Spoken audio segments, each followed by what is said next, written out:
Hello student, स्वागत है आप सभी का एक बार फिर से हमारे इस ऑफिशियल यूट्यूब चैनल में जिसका नाम है एज सोल सॉल्यूशन। मैं चंदन कुमार हाजिर हूँ आप सभी के सामने अपनी एक और नई वीडियो के साथ। तो गाइस, आज की इस नई वीडियो में हम बात करेंगे उन सभी स्टूडेंट्स के लिए जो मास्टर ऑफ पॉलिटिकल साइंस के स्टूडेंट्स हैं और उन सभी के पास में MED 002 का सब्जेक्ट था और आज आपका पेपर खत्म हुआ है और मैं इस पेपर को डिस्कस कर रहा हूँ।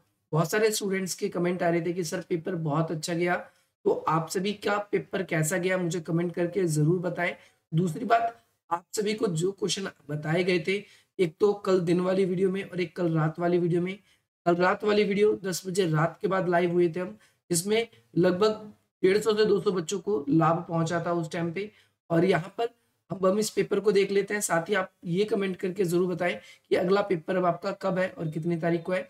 और अगर आप लोगों को और कोई भी डाउट है तो आप हमारे साथ जुड़ना चाहें तो आप इस नंबर के थ्रू हमसे जुड़ सकते हैं।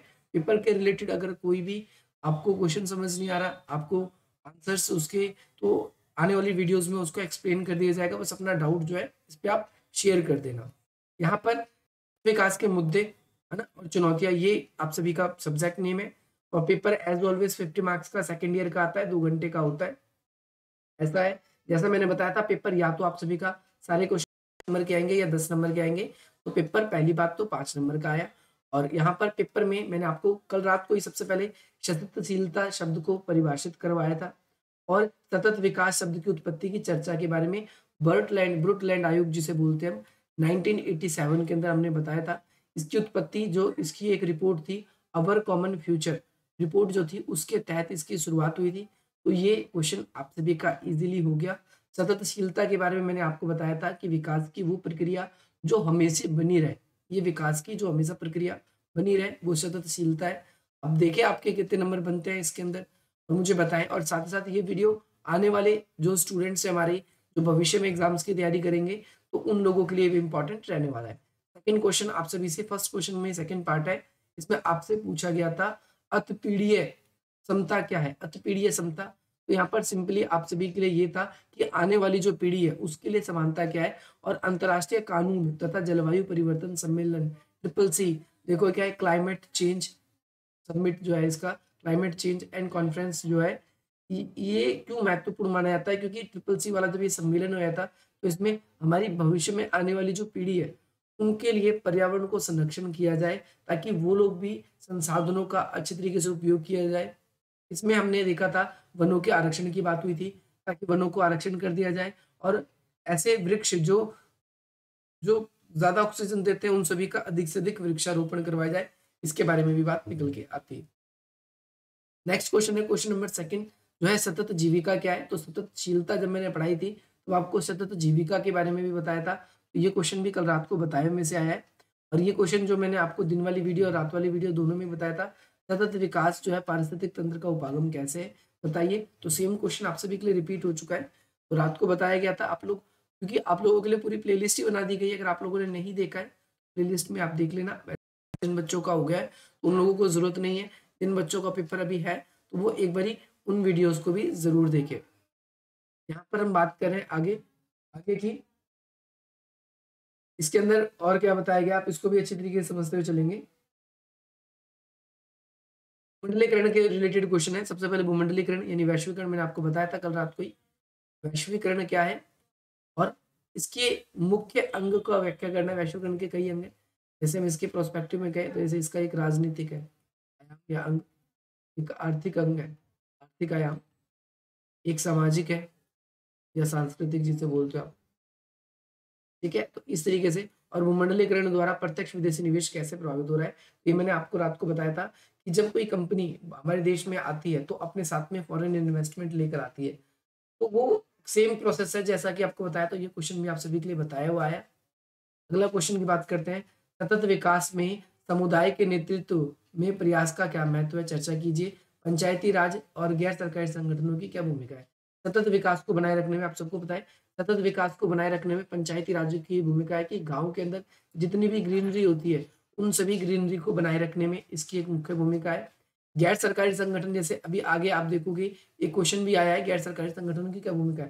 क्वेश्चन पढ़ते के साथ ही आपको इस क्वेश्चन का आंसर भी मिल जाएगा। मैं आपको क्वेश्चन दिखाई देता हूँ। जैसे यहाँ पर है कि विशाल बांध निर्माण करने में गैर सरकारी संगठन की क्या भूमिका है।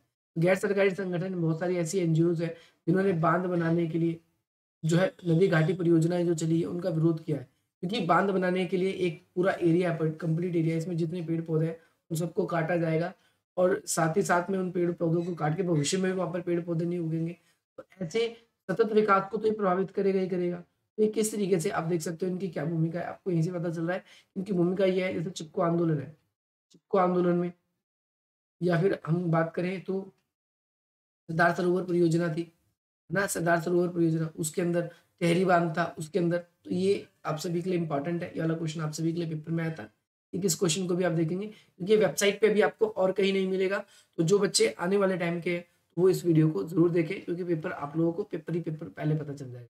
नेक्स्ट क्वेश्चन है समुद्र तल में वृद्धि, जैसे समुद्र का लेवल है तो तल में वृद्धि कैसे हो रही है। तल में वृद्धि तब होगी जब पानी की गहराई और बढ़ेगी, और पानी की गहराई बढ़ने का मतलब है जो हमारे ग्लेशियर है वो पिघल रहे हैं, और ग्लेशियर पिघलने की वजह से समुद्र के अंदर नदियों का जो जल है वो लगातार मलल हो रहा है, लगातार पानी जाता जा रहा है, और लगातार पानी जाने की वजह से, लगातार पानी जाने की वजह से उसका जो दर है, उसकी जो जो लेवल है, वाटर लेवल है, वो ऊपर बढ़ता जा रहा है। इसीलिए हमें यहाँ पर कहा गया है समुद्र तल में वृद्धि किस तरीके से हुई है। और समुद्र तल में वृद्धि के क्या प्रभाव हो रहे हैं। समुद्र तल के वृद्धि के कई सारे प्रभाव हैं, जैसे तटवर्ती इलाके, द्वीपीय देश है, उन सभी के डूबने की आशंका बढ़ रही है। दूसरी बात, तटवर्ती इलाकों के अंदर अगर हम देखें तो प्रदूषण बढ़ रहा है, क्योंकि जो भूमि है वो प्रदूषित है, और जो वाटर का लेवल बढ़ रहा है तो वो प्रदूषित भूमि उसके साथ पक्का मिल रही है। प्रदूषित भूमि कहीं ना कहीं लैंड से रिलेटेड प्रॉब्लम हो जाएगी बहुत सारे देशों में, जो द्वीपीय देश है वहां पर। तो ये आप सभी को ध्यान रखना है। नेक्स्ट है कृषि से जुड़ी हुई कौन कौन सी समस्या है। तो कृषि से जुड़ी हुई कई सारी समस्या है, जैसे अनियमित मानसून होता है कृषि, इसके अलावा खाद, उर्वरक, पेस्टिसाइड्स ऐसी चीजों का अत्यधिक उपयोग करना, ये भी आप सभी को याद रखना है। और हम इन समस्याओं को किस प्रकार समाधान कर सकते हैं, क्योंकि 5-5 नंबर के क्वेश्चन है, तो आप कोई 3 समस्या बता देते हो और कोई 3 समाधान, तो आप बता सकते हो भाई हम कृषि से जुड़ी हुई समस्या ये है कि हम सिंचाई की व्यवस्था अच्छी करेंगे, जो भी समस्या बताओगे उसके समाधान। दूसरी बात, अगर आपने बताया हम खादों का अत्यधिक उपयोग करते हैं, तो उसकी जगह पर उर्वरक का इस्तेमाल करेंगे जो प्राकृतिक नेचुरल होगी, जिससे हमारे स्वास्थ्य को भी और जमीन की भूमि को भी कोई भी इम्पैक्ट या कोई भी प्रभाव नहीं पड़ेगा। आप ये डाल सकते हो। अगला है पर्यावरण संरक्षण करने के लिए वैश्विक पहल की क्या-क्या चुनौती थी। सबसे पहली बात तो भई पर्यावरण संरक्षण के लिए विश्व स्तर पर देशों से ये अनुग्रह करना था, भई पर्यावरण पे अब संकट चल रहा है, और पर्यावरण पे संकट होने की वजह से जो समस्याएँ हैं, पर्यावरण पे क्या चल रहा है? संकट चल रहा है। ध्यान से सुनना है मेरी बात आप सभी को, कि पर्यावरण पे क्या चल रहा है? संकट चल रहा है, और पर्यावरण में संकट होने के कारण अब जो है हर एक देश जो है, देखो कई देश विकसित है, तो वो अगर अपने देश के अंदर उन प्रतिबंधों को मान लेगा तो उसको ज़्यादा इफ़ेक्ट नहीं पड़ेगा। लेकिन जो विकासशील देश है वो इन परिवर्तनों को नहीं मानेगा, क्योंकि अभी वो विकास गति से गुज़र ही रहा है। तो वो उन प्रतिबंधों को नहीं स्वीकार करेगा। दूसरी बात, भरोसा। एक देशों को दूसरे देशों के ऊपर भरोसा नहीं है कि अगर हम संधि कर भी लें तो सच में ही वो इतने परसेंट कटौती करेगा भी या नहीं करेगा। तो हम अगर दूसरी संधियों के चक्कर में फँस सकते हैं ऐसे। पर्यावरण जो संरक्षण है, इसमें वैश्विक पहल में क्या-क्या चुनौती है? तो देशों का आपसी विश्वास नहीं है कि अगर मैं उसके लिए कटौती करूँगा तो सामने वाला देश भी करे ना करे। दूसरी बात, हर एक देश का विकास गतिमान अलग-अलग है। तो जो देश पिछड़े हुए देश है, अगर वो दोबारा से क्या करते हैं, संरक्षण की बात करते हैं, तो वो अपना विकास कर ही नहीं पाएँगे। इसीलिए अगला क्वेश्चन है वानिकी कृषि किसे कहते हैं? ऐसी कृषि जो बागानों में होती है, झूम खेती जिसे हम बोलते हैं। है ना? वो उनके बारे में आपको बताना है, और इसके अलावा खेती की सीमा के साथ-साथ लगाए जाने वाले बहुउद्देशीय वृक्ष क्या है? जैसे खेती के अलावा हम लकड़ियों के लिए बहुत सारे पेड़ लगाते हैं। हम इसके अलावा बहुत सारे ऐसे लकड़ियों के लिए हो गए, जैसे हमें लकड़ी मिलती रहे। खेती के अलावा जो पानी के लगाते हैं, इसके अलावा कुछ सीज़नल फ्रूट्स होते हैं, जैसे आम हो गया, गर्मी में मिलता है, तो वहाँ से फल भी मिलते रहेंगे, लकड़ियाँ भी मिलती रहेंगी, और इसके अलावा उन भूमि का हम उपयोग जो है अन्य पशु जो है चरगाहों के लिए कर सकते हैं, या और चीज़ों के लिए भी इस तरीके से हम कर सकते हैं। शिल्प प्रौद्योगिकी क्या है इससे? शिल्प प्रौद्योगिकी का मतलब है आज के समय में बहुत सारी आर्टिफ़िशियल चीज़ें बन रही है, जिनका यूज़ हम प्राकृतिक संसाधनों से करते हैं। जैसे रबड़ इरेज़र वग़ैरह हो गई, है ना? या फिर और सब जो हमारे डेकोरेशन के आइटम्स हो गए, वो सारे के सारे हम कहीं न कहीं जो प्राकृतिक से ही प्राप्त करते हैं, और उसको दोबारा उस तरीके से बनाया जाता है। उद्योगों के द्वारा बनाया जाता है, और उसको काफ़ी अट्रैक्टिव बनाकर उसे मार्केट्स में प्लेस किया जाता है, बेचा जाता है। उससे अधिक लाभ कमाने की बात की जाती है। एक ये क्वेश्चन था। इसके अलावा अगला क्वेश्चन आपसे पूछा गया है कि भारत में वनों को संरक्षण करने के लिए क्या कानून बनाए गए? मैंने बताया था 1952 में, इसके अलावा 1973 में, 72 में, इसके अलावा 1987 में, 2002 में, बहुत सारे कानून हैं। आप किसी भी कानून की चर्चा कर सकते हो, जैसा कि रात को हमने इन सभी के ऊपर चर्चा भी करी थी। आई होप आपको ये क्लियर हो गया होगा। नेक्स्ट है इनके आपके पूरे नाम लिखने थे, तो ये आप गूगल पे डायरेक्टली सर्च कर लोगे, लिख दोगे। जैसे ये पैक है तो आप एक लेटर लिखोगे पहले ई पी ई ए सी ना, तो इस तरीके से आप लिख लोगे ना, इस तरीके से एस्पेक्ट ना, ए एस है, पी नहीं है, ई एस है। फिर आप देख लोगे साफ्टा में लिख दोगे, साफ्टा में क्या है, आप यहाँ लिख दोगे सारे के सारे लेटर लिखे हुए आप उस हिसाब से। लास्ट क्वेश्चन आपसे भी से पूछा गया है कि सतत विकास उद्योगों की भूमिका को, सतत विकास में उद्योगों की क्या भूमिका है? सतत विकास में उद्योगों की बहुत भूमिका है, लेकिन उद्योगों के अंदर जो कच्चा माल है, उन कच्चे माल को हम ऐसे यूज करें जो कि सततशीलता को बनाए रखने में अपनी हेल्प करे, जो पर्यावरण संरक्षण करने में अपनी हेल्प करे, जो हमारे संसाधनों को सुरक्षित रखे, ऐसे उद्योग ठीक है। बाकी अन्यथा ऐसे उद्योग जो हमारे पर्यावरण को दूषित कर रहे हैं, वो उद्योग बिल्कुल भी ठीक नहीं है। आई होप आपको ये क्लियर होगा। बाकी आने वाली वीडियोस जो है हमारी आप सभी की इसी तरीके से आएगी। और आपका अगला पेपर कौन सा है आप कमेंट करके जरूर बताएं। अगर आप लोग हमसे बाद में जुड़े हो तो आप लोग जुड़ सकते हैं व्हाट्सएप पे भी, बाकी डिस्क्रिप्शन बॉक्स में आप सभी के लिए वेरियस लिंक है, आप वहाँ पर भी हमसे जुड़ सकते हैं। टेलीग्राम ग्रुप ज्वाइन नहीं किया तो उसे ज्वाइन करें। बाकी मिलते हैं आप सभी से अपनी अगली वीडियो में। जय हिंद, जय